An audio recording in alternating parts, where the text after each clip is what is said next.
que vos sepas qué drogas tenés que aplicar cuando comenzás un estudio o cuando se descompensa el paciente, pero se descompensa, no sé, tiene una bradicardia, ¿sí? O sea, algo grosso. No te voy a pedir que me pongas, no sé, los inotrópicos que hay que poner al paciente cuando está en paro. No, eso no. ¿Está? Claro, porque se va muy profundo en algo que nosotros no hemos visto de base, bueno, por lo menos los radiólogos. Un antiplaquetario, ¿para qué sirve? ¿Sí? ¿Qué tipos de Sí. antiplaquetarios tenemos? Ujú. Bueno, cosas básicas que ustedes tienen que saber. Un anticoagulante, ¿para qué sirve? Sí, Si sí, el paciente está anticoagulado, ¿lo puedo estudiar? ¿No lo puedo estudiar? sí, ¿Sí? Cosas perfecto.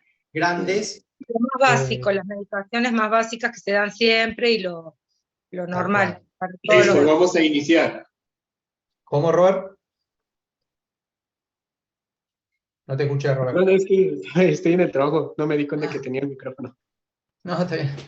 Eh, la idea es que ustedes sepan, y esto lo conversamos cuando nosotros iniciamos un estudio, cuáles son las medicaciones habituales que se utilizan, independientemente de que en cada servicio tiene su manual, su protocolo, y eso va variando, pero básicamente todos conocemos, ¿sí?, cuáles son las drogas que se administran, ya sea un fentanilo, midazolam, una noradrenalina, silocaína, bueno, ¿sí? O sea, dependiendo en qué momento del estudio estamos, bueno, qué drogas son las que habitualmente se utilizan. Bien, Para los que fueron ingresando ahora, les pedí a sus compañeros que se conecten con la cámara, ¿sí? Así nos vamos viendo, porque acá no va a haber una clase en sí que vamos a estar presentando, sino que la idea es que ustedes planteen sus dudas con respecto al parcial. Tenemos 40 minutos, creo que dura el Zoom. Y nada, la idea es que lo aprovechen y de paso se conozcan, se vean con sus colegas, y puedan interactuar en cuanto a preguntas y respuestas. Por ahí alguien pregunta y otro lo puede responder tranquilamente. Esto es abierto. Bueno, ¿alguna consulta más?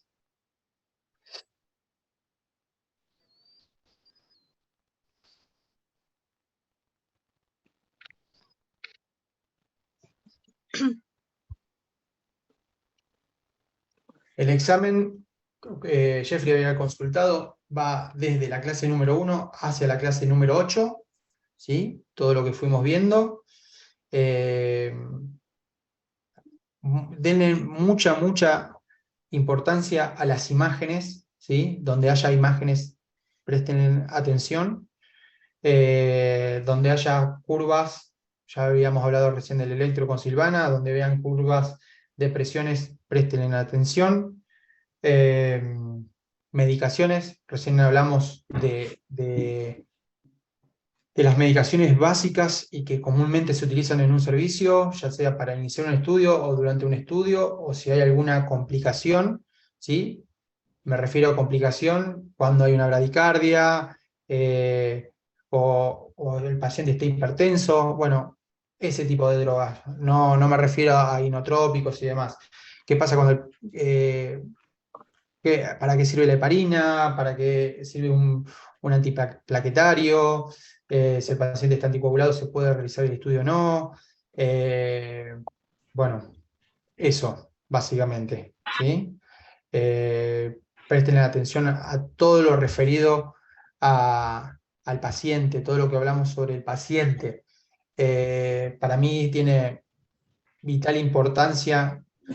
El paciente es nuestro actor primario, así que presten atención a todo lo que vimos sobre el paciente, pre y durante y post estudio, materiales, ¿sí? Qué materiales se utilizan para determinados estudios, sepan identificar los distintos materiales que puede llegar a haber. Eh, ¿Qué más? En cuanto a radioprotección, bueno, equipamiento de radioprotección, radiaciones, mínimas, distancias, dónde tenemos que colocarnos, cómo debe estar el tubo, No me fijo etcétera. muy bien. Todo eso ya lo hablamos, Darío. Bueno.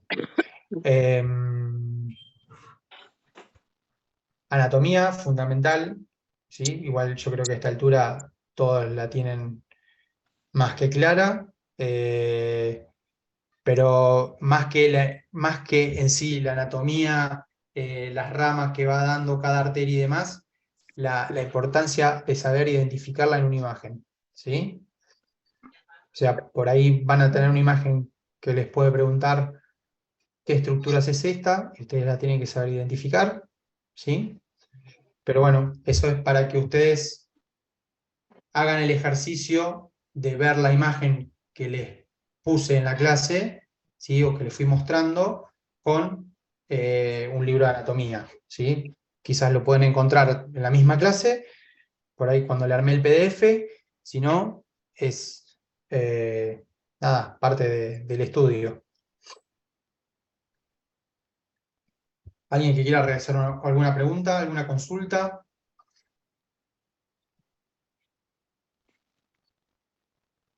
Para los que entraron tarde, no sé cuál fue el motivo, pero desde Lance no subieron la clase en vivo, ni tampoco el PDF, y había 3 clases del doctor Gural en cuanto a flebología que no se subieron, así que, bueno, calculo yo que lo van a estar subiendo el día de mañana, pues espero que sea así. Yo de todas formas le subí el PDF de la clase número 8 y completé algunas cosas que faltaron, sino que me parecía que era oportunas que las tengan, como por ejemplo en cada estudio ver la anatomía de la región, ver cuál es el objetivo de ese estudio, para qué se realiza ese estudio, eh, cantidades de contraste que se utilizan, y PCI y demás, que obviamente, como les digo siempre, depende de cada servicio, de la realidad del servicio y demás. Va a haber preguntas sobre medios de contraste, obviamente. Es sobre lo que se habló en clase, ¿sí? Los que yo les mostré en clase y los que ustedes tienen en las clases que están grabadas. Puede pasar que ustedes trabajen de otra manera en el servicio donde están, eso puede ser, pero bueno, siempre para cada estudio, ¿sí? Hay una medida de contraste que se utiliza en mayor o menor cantidad, aproximadamente, con un determinado PSI. Bueno, eso es en líneas generales, en todos lados se trabaja de esa manera. Puede pasar que en su servicio, en vez de ser, no sé, por decir un número, 25-10 sea 30-15, bueno, nada, eso depende de cada servicio, pero, o sea, no van a encontrar un 25-10 y en realidad es un 60-40, ¿sí? Nada, eso como para que ustedes lo tengan en cuenta.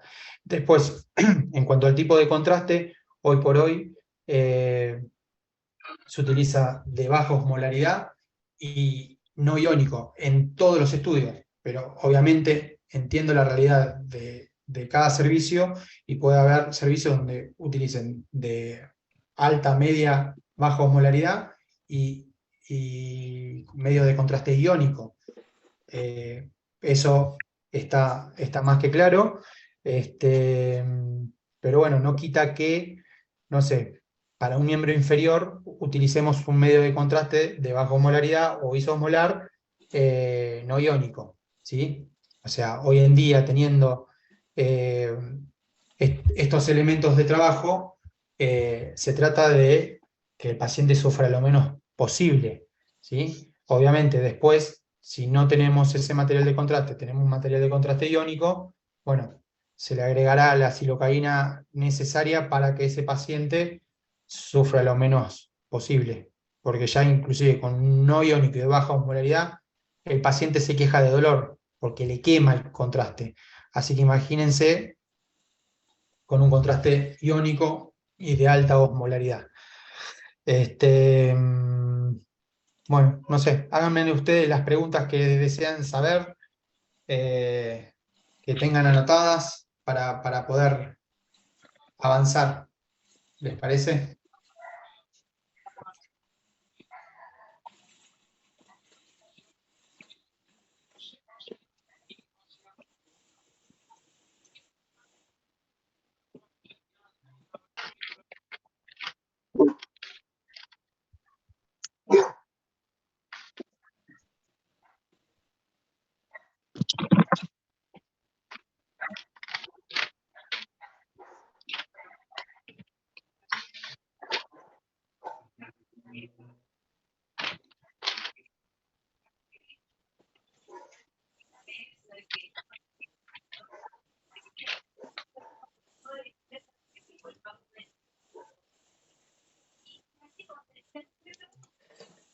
Digo, esta clase es para ustedes, o sea, para que ustedes puedan repasar, hacer las preguntas, las dudas que tengan. No es una clase en sí misma, sino que es para que la aprovechen ustedes.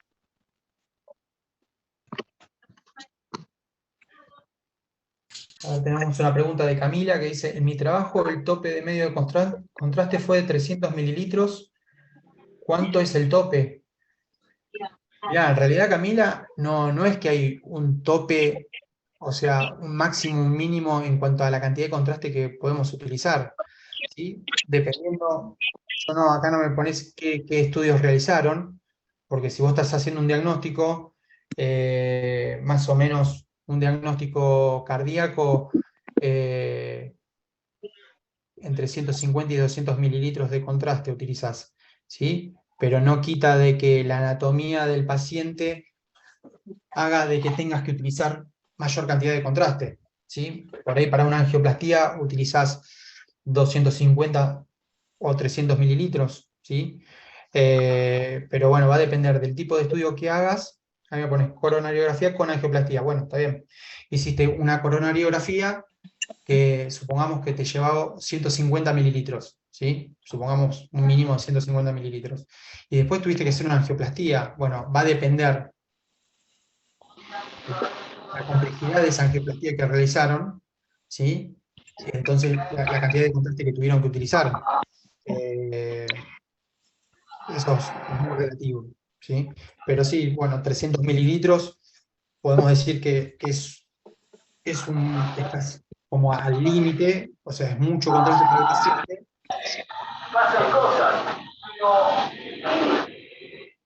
A ver, espera un segundo. Ahí está. O sea, no hay en los libros una medida de máximo y mínimo, ¿sí? Siempre uno intenta utilizar lo mínimo indispensable para... Hay un perro y no lo puedo identificar dónde está. Utilizar lo mínimo indispensable para poder realizar el estudio, ¿sí? Esto es lo mismo que la radiación. ¿Qué cantidad de radiación utilizamos? La mínima indispensable para poder realizar el diagnóstico o para realizar el tratamiento. El medio contraste es lo mismo, porque al fin y al cabo es un medio para nosotros poder visualizar el vaso, por un lado, pero por el otro, esperen que estoy admitiendo gente. Por el otro, le podemos ocasionar un daño severo a los riñones del paciente, ¿sí? Por eso siempre la recomendación, luego de realizar un estudio, mínimo 2 litros de agua, ¿sí? Bueno. Y si es un procedimiento largo, por ejemplo, una coronariografía con angioplastía, donde una angioplastía compleja, una oclusión total, donde tenemos que utilizar, no sé, rotablator, o tenemos que usar trombolítico y demás, y tenemos que abrir esa arteria y usar varias cuerdas, etcétera, etcétera, y se prolonga el estudio y tenemos que usar mucho contraste, bueno, más aún. O sea, tome muchísimo líquido ese paciente. Tome líquido, tome líquido, tome líquido. En algunos casos, por ejemplo,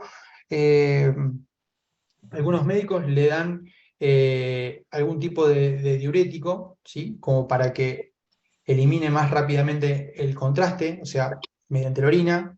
Pero bueno, es indispensable que tome mucho líquido, porque si no, también estamos haciendo trabajar al riñón por un lado, pero no le estamos abasteciendo de agua. Así que bueno, eso es lo que venía la pregunta de Camila. Robert dice, ¿vendrá también sobre la historia de la hemodinamia? Perdón, no hay preguntas sobre la historia de la hemodinamia. Es más que nada para que ustedes tengan un poco de conocimientos de quién creó determinado elemento o instrumento o medio de diagnóstico. Carlos Romero dice, nuestro servicio por protocolo se usa un promedio de 50 mililitros por estudio diagnóstico en promedio. Bueno, va a depender eso, para todo tipo de estudio diagnóstico es complejo, porque si yo hago un miembro inferior donde utilizo 30 mililitros por pierna, no sé, tenés la aorta abdominal, ambas ilíacas y ambos miembros inferiores. 50 mililitros, Re poco. poquito, sí. ¿A cuántos PSI y qué flujo utilizan? Si me estás escuchando. ¿Cuánto demora en eliminarlo en un organismo normal el contraste? Es que un organismo normal es relativo porque depende de la anatomía de cada paciente. Eso es relativo. Por eso a todos por igual se le dice que tomen 2 litros de agua en las primeras 24 o 48 horas. Porque es importante que ese riñón trabaje y elimine el medio de contraste. ¿Sí? Cuanto más tiempo se demora o menos líquido toma, bueno, se complica. Eso es una CCG. Sí, puede ser, porque estás usando 10 mililitros, no sé qué protocolo utilizan. Coronografía, rotación. Para mezclé la pregunta, perdón. Estoy haciendo la cuenta en el aire. Más o menos utilizas 10 mililitros por arteria en la coronaria izquierda, o sea, por proyección, sabiendo que supongamos que usamos derecha caudal, Dorros, izquierda craneal y Spider, son 4. Ahí tenés 40 mililitros. Y después, haciendo las dos proyecciones convencionales, tenés 12, está bien, está más o menos en 50, 52 mililitros. Está bien, Carlos. Buenas noches. Para la realización de una coronografía rotacional, ¿qué cantidad de contraste estás usando? Eso va a depender si utilizan la bomba Assist o utilizan la bomba convencional. Y si está sincronizada o no está sincronizada. Pero en líneas generales, el cálculo lo haces en base al protocolo que utilizás en el equipo. No sé qué equipos tendrás para hacer rotacional, pero más o menos en un Philips tenés para una coronaria izquierda aproximadamente 5 segundos, y en la coronaria derecha tenés 3 o 4 segundos. Tenés que hacer el cálculo con los mililitros más o menos que vas a utilizar. Siempre, suponete, nosotros en coronaria izquierda utilizamos 10-4. Siempre el mismo PSI, que sería aproximadamente 450, 500. Con lo cual, a eso nosotros le ponemos 12.6, ponele, 12.7 y sale bien, no se corta. Y para la coronaria derecha, ponemos lo que es una coronaria izquierda convencional, 10.4 y entra perfecto. Hola, Se profe. quedan 9 Buenas minutos. noches. Y si ustedes quieren, me vuelvo a conectar. Cuando se corta, con el mismo enlace se conectan ustedes y seguimos. ¿Quién me preguntaba? Hola, profe, yo, Mariana. Mariana. ¿Cómo le va, profe? Buenas noches. Buenas noches. Profe, de la penúltima clase, de la clase 7, donde usted habla, nos da ahí un pantallazo más o menos del catéter Swan-Ganz. Sí. ¿Va a haber alguna pregunta? Bueno, le estoy preguntando directamente. Por el tema de las curvas, me resulta complicado Es muy aprenderlas. importante saber las curvas. ¿Cómo? Es muy importante saber las curvas. Ajá, bueno, no, para hacer hincapié ahí, por eso. Bien, Sí, bien. es fundamental. Puede que en el servicio quizás por ahí no hagan Swan-Ganz o cateterismo derecho, pero tienen que saber porque si le piden hacer, no sé, un ventriculograma y necesitan hacer un diagnóstico porque tienen estenosis aórtica y demás, tienen que saber el gradiente de presión de una aorta y un ventrículo izquierdo, ¿sí? Y tienen que saber identificar cuál es la curva de uno y de otro. ¿Sí? Es lo que yo le decía a Silvana anteriormente. Silvana me decía, tenemos que saber, a ella se le complicaba el tema del electro, de poder identificar las distintas patologías de electro y demás. Bueno, el objetivo de la clase, ¿sí?, es que ustedes sepan identificar qué es lo normal y qué es lo patológico, en líneas generales, ¿sí? Entonces ustedes pueden llegar a ver una curva que puede llegar a ser sinusal o no, y ustedes tienen que saber si es sinusal o no es sinusal, básicamente, como para arrancar, ¿sí? Y después, hay curvas que ustedes las tienen que saber identificar porque dependen de la vida del paciente, ¿sí? Entonces, una fibrilación ventricular, ¿sí? Está al borde de la muerte el paciente.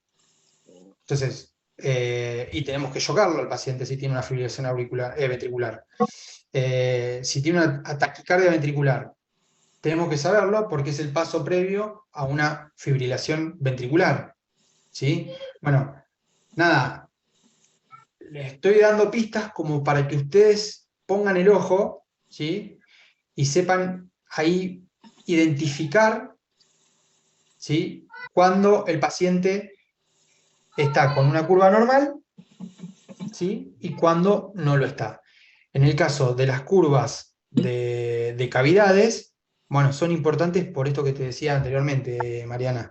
Es importante saber una curva de aorta, cuándo es ventrículo. O sea, yo quiero hacer un diagnóstico, quiero hacer un ortograma, y de golpe veo una curva,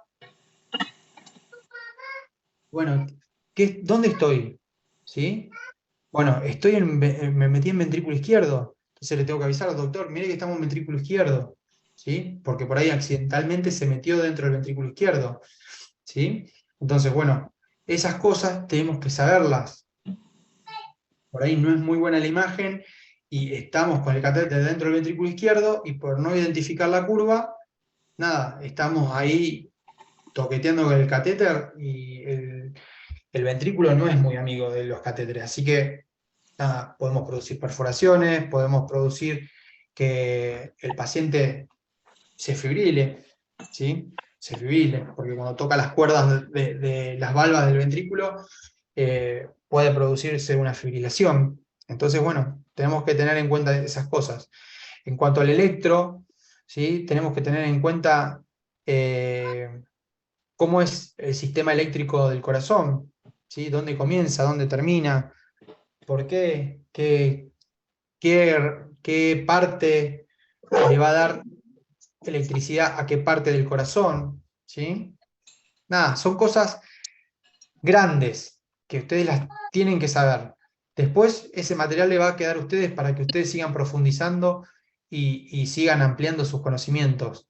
Pero la idea acá de la diplomatura es que ustedes terminen sabiendo qué es sinusal y qué es patológico. O sea, a grandes rasgos, yo les muestro un monitor y ustedes tienen que saber si eso es sinusal, o sea, el paciente está bien o está con una curva patológica, ¿sí? Eso de mínima. Después ustedes tendrán que ir ampliando, ¿sí?, para saber eso, si es patológico, qué patología tiene el paciente. ¿Está? Pero bueno, eso es tarea que van a tener ustedes después para seguir sumando. Pero en principio tienen que saber qué es normal y qué es patológico. ¿Sí? Bien, perfecto, gracias, profe. Bueno, Sí, sí. Débora, ¿tenés alguna pregunta?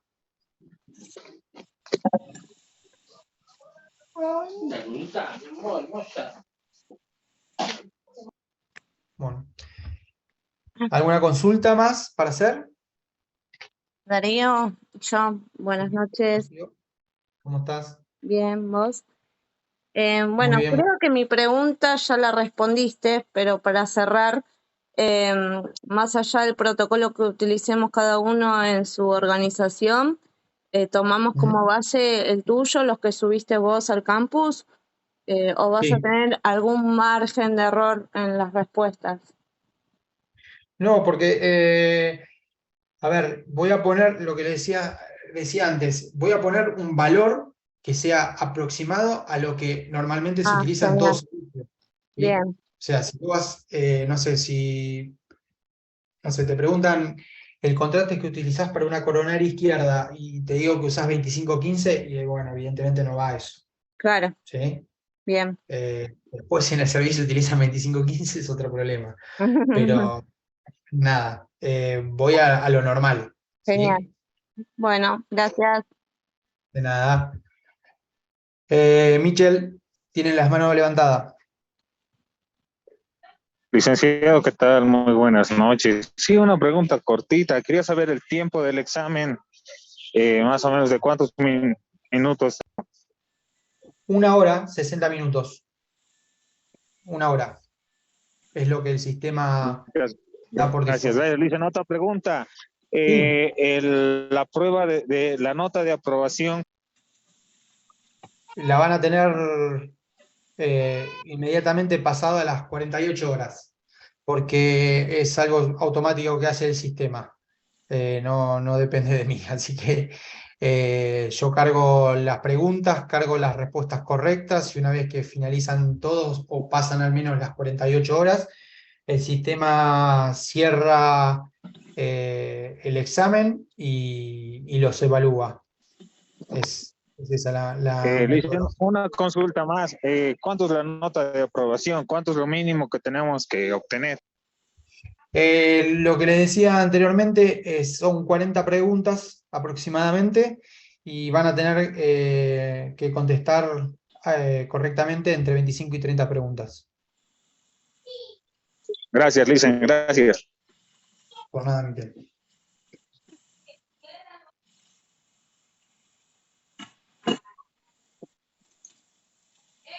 Camila dice si podemos hacer un grupo de WhatsApp y nos enviamos imágenes para ensayar. Yo no tengo problemas. Todo lo que sume a ustedes lo podemos hacer. A ver, ¿cómo podemos hacerlo esto? Yo no tengo acá el listado y no está la gente conectada de Lance como para poder hacer el grupo ellos. Si me dejan mañana, me fijo en el listado general, que calculo yo que dejaron sus teléfonos y armo el grupo, no tengo problemas. Pero lo importante es que ustedes aprovechen todos los canales que tienen a disposición. Se está por cortar. Ahora yo me vuelvo a conectar y bueno, los que quieran seguir se conectan